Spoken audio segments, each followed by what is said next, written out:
Welcome back to the daily discussion. So today I'm going to talk briefly about some dietary nutritional things. And my question is really, are you following some blanket rule, or are you kind of messing around and kind of figuring out what is actually best for you?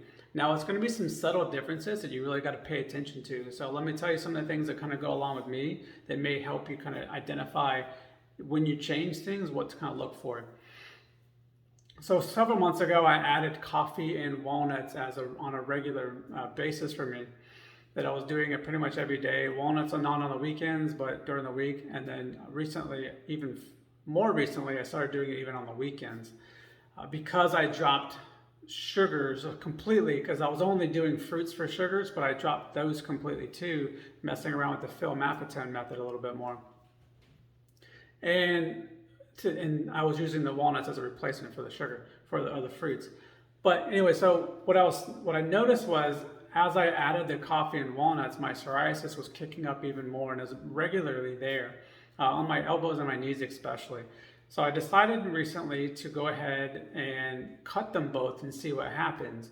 And I guess no surprise there, my psoriasis has started to clear up without those two things. So I'll probably reintroduce them both independently at some point in the near future to see if it's one or the other that was causing it, or if it was a combo, or if it was just both of them independently. And then with the sugars, what I noticed that for me, especially this morning, I woke up and I had a more foot pain. I was having some more kind of joint pains that I haven't been having.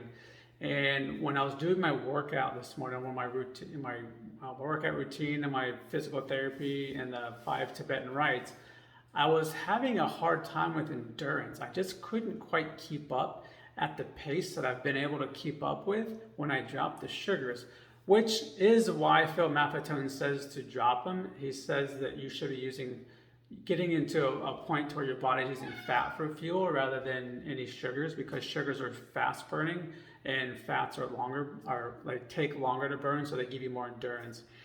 So it kind of made sense in that manner. So I'm probably going to play around that a little bit more to kind of see if it was a one-time fluke thing, maybe it was a sleep issue, or if it was actually the fruits. So tomorrow I should have a better idea of what's going on with that. If things don't clear up, then I'll probably drop the fruits again and see what happens.